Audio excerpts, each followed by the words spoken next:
인사하세요. 감사하며 삽시다. 할렐루야. 우리가 40일 동안 심야 기도를 하면서 그 주제가 열매를 맺읍시다 하는 게 주제였고, 또 주일날은 4주 동안 사도 바울의 신앙생활에 대해서 말씀을 드렸습니다. 그래서 총체적인 어떤 결론은 열매라 그러면 감사의 열매고요. 또 모든 생활 속에서 우리가 감사로 시작해야 되고 감사로 마무리되어져야 된다는 게 결론이라고 말씀드려도 틀리지 않습니다. 그래서 우리 모든 생활은 감사가 시작이고, 그래서 그 감사가 커지면 커질수록 그것이 축복으로 이어진다는 것이 성경이 가르쳐주고 있는 말씀입니다. 감사로 시작하지 않고 그저 누가 옳으냐 그르냐 따지거나 비판하거나 혹은 원망하거나 불평하거나 그러면 그냥 제자리에 멈춰 있는 거예요. 전진이 안 됩니다. 되는 것 같아도 시간이 많이 갔어도 보면 제자리야. 감사로 한 발자국 내디딘 그것이 전진이지, 그거 외에는 다른 방법이 없다는 것을 여러분들이 깊이 명심하시기를 축원합니다. 그래서 다시 한번 감사하며 삽시다. 인사하세요. 여러분들은 감사라는 말만 하세요. 제가 운을 띄면 여러분들은 그냥 감사 이렇게 하면 돼요. 예를 들면 환란이 와도 아멘. 진짜 잘하시는데 갑니다. 이제 계속 갑니다. 핍박이 와도 억울함을 당해도 모욕을 당해도 병 주심도 그래도 여기는 쓰이네요. 2부 때는 병 주심도 그랬더니 감사 이렇게 약하게 하던데 사람이 많아서 그래요. 기도의 응답을 안 해주셔도 고난이 와도 능욕을 당해도 어떤 경우를 만나도 아멘.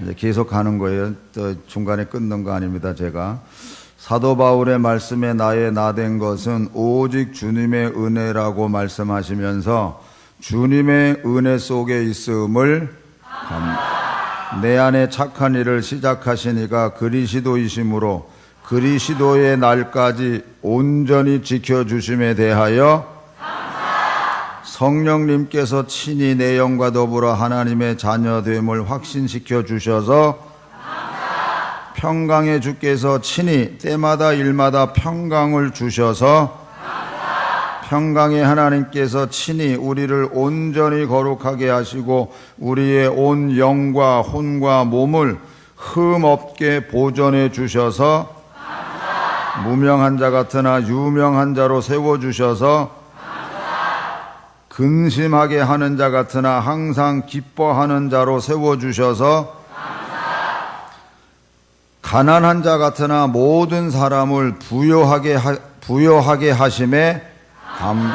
아무것도 없는 자 같으나 모든 것을 가진 자로 세워주심에 사방으로 우겨싸임을 당해도 쌓이지 않게 보호해 주심에 답답한 일을 당해도 낙심하지 않게 하심에 거꾸로 뜨림을 당하여도 망하지 않게 하심에 하나님을 사랑하는 자 그 뜻대로 부르심을 입은 자들에게 모든 것이 합력하여 선을 이루게 하심에 살 소망까지 끊어진 그 상황에서 하나님을 바라보게 하시며 큰 사망에서 우리를 건지셨고 또 건지실 것이며 이후에라도 건져주시는 하나님의 국률하심 속에 있음에 이 모든 것을 감사할 수 있도록 우리를 택하여 주셔서 예수 그리스도를 나의 구세주로 삼고 하나님을 아버지라 부르게 하심에 할렐루야. 우리가 어떤 모습이든지 어떤 경우에 있어서든지 우리가 감사하며 살라는 것이 하나님의 뜻입니다. 그래서 오늘 범사에 감사하라. 범사에 감사하라 그랬어요. 거기에는 좋은 일도 있지만 때로는 엄청 나쁜 일도 또 있습니다. 그러나 범사에 감사하라 이는 예수 그리스도 안에서 너희를 향하신 하나님의 뜻이라고 가르쳐주고 있습니다. 우리 옆에 분하고 다시 감사하며 삽시다. 아멘. 우리 주위의 환경에 우리 눈을 돌리면 별로 감사할 일이 별로 없는 것 같아요. 그저 뭐 참 어이도 없고 또 분노도 일어나는 그런 경우 같아요. 그 뭐 최순신이라는 여자 때문에 왔다 온 세상이 아주 발칵 뒤집혔는데 더 큰 문제는요, 그의 아버지가 최태민 씨라고, 이게 종합 종교 교주요. 뭐 기독교, 불교, 뭐 그러니까 샤머니즘의 하나의 어떤 추종자예요. 어떤 그런 사람입니다. 그런데 어느 날 갑자기 목사가 돼서 이렇게 일을 과거에 한 적이 있어요. 근데 문제는 박근혜 대통령께서 취임 당시에 광화문에서의 그 행사가 무당 푸덕거리였다고 하는 것으로 이렇게 표현되는 기사들을 우리가 봐요. 완전히 그냥 무속적인 그런 것들에 대한 내용이었다라고 이야기를 하는데, 우리가 이런 것들을 보면서 우리가 더 해야 되는 것은 더 기도해야 되는구나. 아멘. 세상에 이럴 수 있어? 그건 누구나 다 하는 소리예요. 그런데 우리는 그거 보면서 하나님이 우리를 향해서 더 기도하라 그러는구나. 아멘. 왜냐하면 그런 거에 대한 변화와 바꿈은 하나님께서밖에 하실 수 없기 때문에 그래요. 또 그 우병우인가요? 뭐 어쨌든 그 사람 하는 일을 보면, 만약에 그 한 일이 하위 공무원에 누가 그런 일을 했다 그랬으면요, 아마 벌써 쫓겨났을 거예요. 참 이해할 수 없는 일이지만, 그러나 과거에 이런 말이 있었잖아요. 유전무죄, 무전유죄. 어떤 사회적 불이익이 만연한 세상에서 우리가 분노를 우리가 품고 사는 게 아니라 오히려 이런 것들을 극복하면서 살아가야 된다고 하는 것이 하나님의 사람으로서 힘든 일이지만, 그러나 우리는 이것을 기도로 이기시기를 부탁드립니다. 우리가 기도해야만 모든 것에 감사로 시작할 수 있고 열매를 맺을 수 있기 때문에 그런 겁니다. 감사하며 삽시다. 교육 가지고 되는 게 아니에요. 이거는 교육 가지고 되는 게 아니에요. 그건 내가 땀 흘려서 기도하고 그 안에서 하나님이 나와 함께 하신다고 하는 은혜 속에 세워져야 그때 감사가 시작되는 거거든요.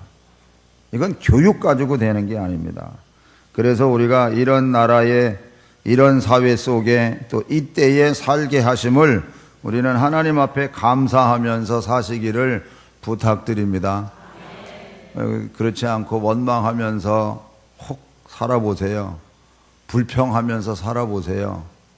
또 분노 속에서 살아보세요. 결과가 어떻게 되나? 자기 스스로 심령이 피폐해져요.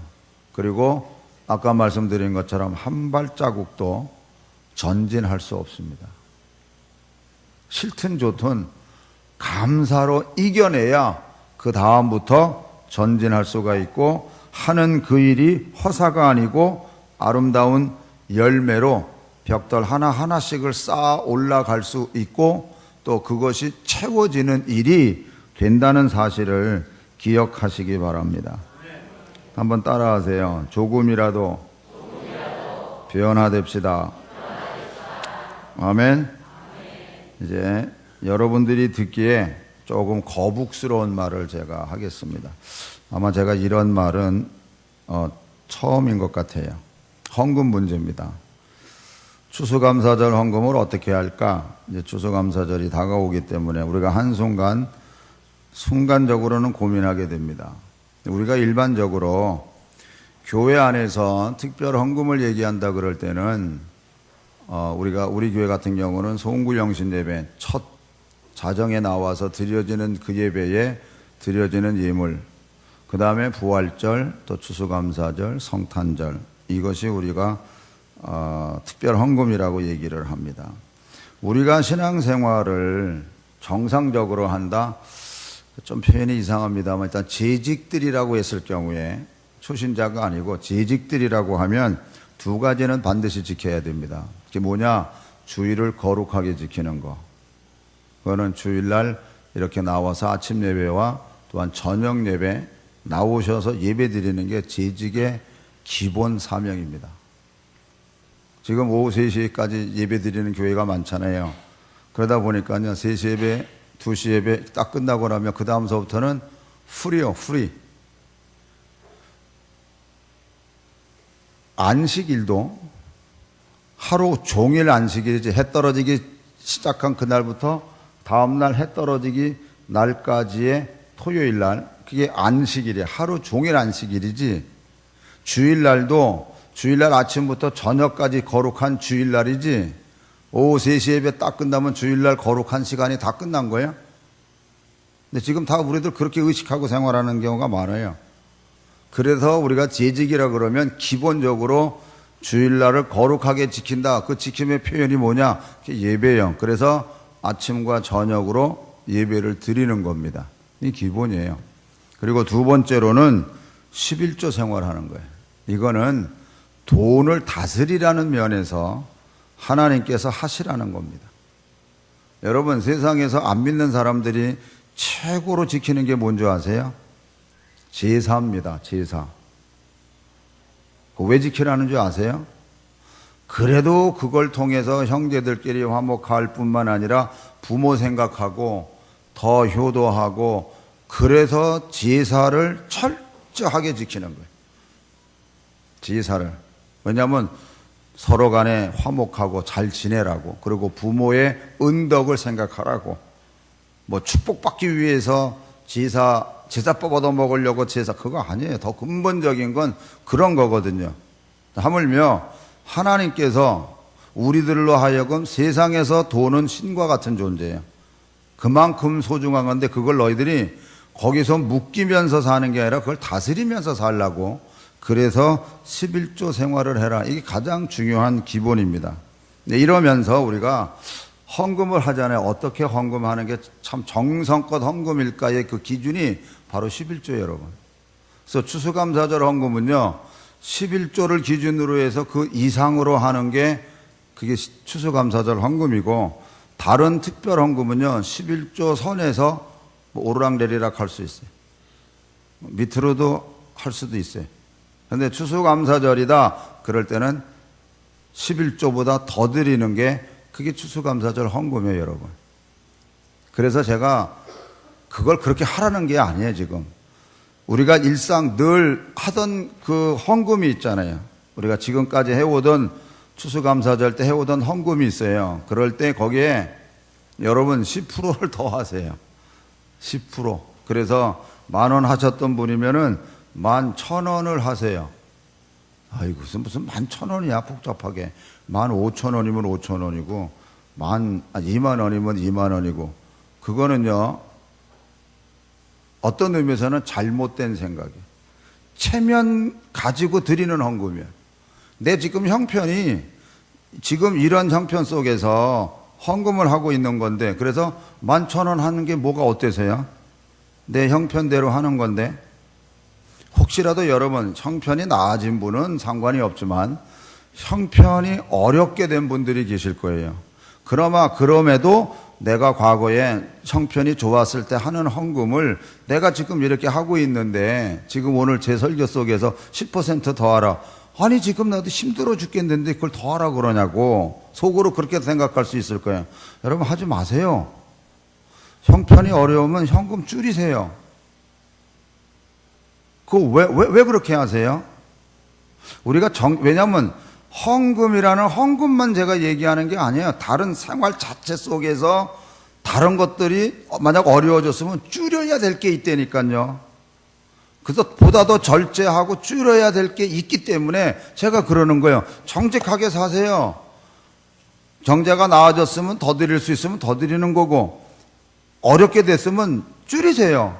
하나님 뭐라 안 그러세요. 오히려 하나님 내 형편이 이러니까 내가 이렇게밖에 못 드립니다. 그리고 하나님 앞에 정직하게 조금 드리세요. 그냥 하나님 뭐라 안 그러세요. 오히려 그렇게 시작되는 그 정직함이 오히려 더 앞으로 나아갈 수 있게 만드는 일이 되거든요. 제가 지금 헌금 얘기를 하는 게 아닙니다. 더 근본적인 우리가 갖고 있는 고정관념을 깨라는 소리예요. 아멘? 아무 생각 없이 늘 하던 것대로 그냥 헌금을 그렇게 한다니까요. 그래서 고정관념을 깨라는 의미에 제가 지금 헌금 많이 하려고, 아니요, 우리 교회요, 여러분들이 헌금 잘하고 계세요, 사실. 그런데 고정관념을 깨라는 의미에서 제가 이 얘기를 하고 있는 겁니다. 왜냐하면 우리가 사회생활 하다 보면요, 고정관념 깨야 될 부분이 사실 얼마나 많이 있는지 몰라요. 여러분, 감사하면서 생활하자고요. 감사가 여러분들의 삶의 고정관념을 깨트린다는 것을 모르세요? 그냥 감사 생활하는 게 그냥 보통 감사 생활이 아니에요.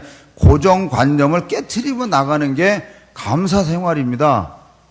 예수님께서 이 세상에 오셔서 하신 모든 말씀, 그 중에 대표적으로 내가 율법을 폐하러 온 게 아니야. 율법을 완성하러 오셨다고 주님이 말씀하셨어요. 그런데 율법학자들이나 바리새인들은요, 예수님의 말씀과 보여지는 행동이 율법을 깨트리는 것으로만 생각했어요. 율법의 완성이라고 주님 말씀하신 거를 이해를 못했어요. 왜 저 젊은 예수는 와가지고 모든 우리의 율법과 규례와 법도를 왜 깨트리냐, 이렇게만 생각했어요. 실제로 현장에서 간음하다 잡힌 여자는 돌로 쳐 죽이게끔 돼 있어요. 근데 진짜 간음하다 잡힌 여자를 데리고 왔잖아요. 어떻게 하시겠습니까? 율법으로는 돌로 쳐 죽이는데 당신은 사랑을 강조했는데 이 여자를 어떻게 할까요? 그랬을 때 참 예수님께서 지혜롭게 하셨죠. 죄 없는 자가 먼저 돌로 쳐라. 그런데 돌을 던지는 자가 하나도 없었어요. 그때 예수님께서 나도 너를 정죄하지 않겠다. 돌아가서 다시는 그와 같은 일을 하지 말아라. 율법을 폐하러 오신 분이 아니라 율법을 완성하러 오신 분이세요. 할렐루야. 그러나 바리새인들, 율법학자들, 이 양반들은 율법을 깨는 걸로 생각을 했어요. 여러분, 예수님 당시에 모든 백성들, 뭐 바리새인이건 사두개인이건 뭐 유대 다른 뭐 백성들이건 아무 관계없이 그들이 가지고 있었던 꿈이 있었고 소원이 있었고 고정관념이 하나 있었어요. 뭐냐면 메시아에 대한 사상이에요. 장차 우리를 구원해 주실 메시아가 온다. 근데 그 메시아는 정치적인 메시아였어요. 힘 있는 메시아. 로마로부터 억압당하는, 뭐 로마만 억압당했나요? 그 전부터 억압을 계속 받아왔기 때문에 이제는 여기서부터 이제 지긋지긋한 생활을 벗어나고 이제는 좀 독립하고, 예언의 말씀도 메시아가 오신다고 했으니까 그 메시아가 오면 우리를 해방시켜 줄 거야. 그랬을 때 예수님을 보니까 이적을 일으키시는 거예요. 안전뱅이도 일으키고 눈 먼 사람도 눈을 뜨게 하시고, 또 어떤 보리떡 5개 물고기 2마리로 5,000명을 먹이는 역사도 일어나고, 이러니까 저 양반이 메시아일 수 있겠다. 그래서 따라다니기 시작했는데 결국 예수님이 뭐라 그러세요? 나는 십자가에서 죽을 거야. 이게 무슨 소리예요? 십자가에서 죽으면 끝나는 건데. 그러니까 메시아인 줄 알고 기대했는데 전혀 메시아가 아닌 거예요. 그리고 엉뚱한 말을 하시는 거예요, 사실.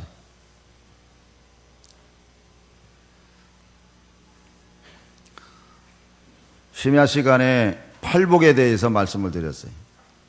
복에 대한 개념도 구약에서의 복과 신약에서 예수님이 말씀하신 팔복은요, 전혀 상반되는 거예요. 맞지가 않아요. 부자는요, 하나님이 축복해 주셔서 부자예요. 그냥 부자는 그냥 부자가 아니에요. 하나님이 축복해 주셔서 부자가 된 거고, 가난한 거는 하나님이 저주해서 가난한 거. 이게 일반적인 개념이었어요. 그런데 예수님께서 부자가 천국 들어가는 게 낙타가 바늘기 들어가는 것보다 더 어려워, 이렇게 얘기하셨어요. 이해를 못하는 거예요, 사실. 그리고 그런 일이 어떻게 일어날 수 있습니까? 사람은 못해도 하나님은 하시느니라. 그 당시에 이해 못했습니다, 여러분. 사람들이. 그러니까 나중에 마지막 빌라도 법정에서 무슨 마지막 사건 속에서 예수님이 뭔가 일으킬 줄 알았는데 그냥 초라한 모습으로 그냥 그대로 있으면은 그냥 그대로 죽는 거예요. 그 모습을 보여주고 있으니까 분노가 일어나는 거예요, 여러분. 저게 뭐냐? 우리가 믿었던 그래도 메시아인 줄 알았는데, 그래가지고 죽여라 죽여라고 외쳤던 그들의 함성이었던 겁니다. 뭐 바리새인들 서기관들이 저거 예수 죽여야 돼, 그래서 되는 게 아니에요. 그들 밑바닥에 깔려 있었던 메시아에 대한 그 근본적인 사상이 예수님의 모습 보면서 어긋나기 시작한 거. 그래도 죽여라 얘기할 수밖에 없었던 겁니다. 사랑하는 성도 여러분, 우리가 신앙생활에 나가면서 진짜 우리 고정관념을 깨트리셔야 돼요. 할렐루야. 고정관념을 깨트린다고 하는 거는요, 내가 없는 거예요. 내가 있는 게 아니에요, 여러분. 그래서 사도 바울이 궁극적으로 뭐라 그래요? 나는 내가 사는 게 아니고 내 안에 그리스도께서 사시는 거라고 고백을 하잖아요. 그러기 위해서 나는 날마다 내 몸을 쳤고 날마다 내가 죽는다라고 고백을 하잖아요. 여러분, 감사는요, 내가 있는 한 감사는 절대로 안 돼요. 내가 있는 감사는 그건 또 이기적인 감사예요. 나는 없고 오직 주님만 바라보고 바울이 얘기한 것처럼 나의 나된 것은 오직 하나님의 은혜라고. 아멘. 그래서 감사로 시작돼야 되는 겁니다. 오늘 우리가 진짜 하나님 안에서 믿음 생활한다 그러면 스스로 우리가 안주하려고 하지 말고 고정관념을 깨트리세요. 그럴 때 우리가 고정관념을 깨트린다고 할 때 그것이 쉽지 않습니다. 왜? 그것을 내 안에 강력한 찐찌로 표현하고 있기 때문에. 그런데 그거를 성령이 임하시면 그 강력한 찐찌를 깨트리시는 거예요. 왜냐하면 성령님은 지혜와 총명의 영이시고 모략과 재능의 영이시고 지식과 여호와를 경외하는 영이 되시기 때문에 성령이 임하시면 우리를 새롭게 만드실 뿐만 아니라 새로운 일에 도전하시도록 하나님이 역사하시기 때문에 그래요. 그래서 모든 도전은 감사로 시작될 때에 시작할 수 있는 겁니다. 감사가 안 되면요, 그 어떤 것도 도전이 안 돼요.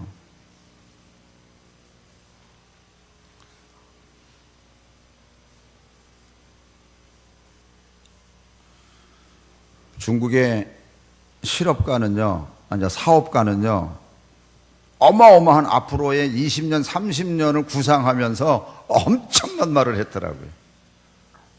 제가 잠깐 보면서도 이해가 안 돼요.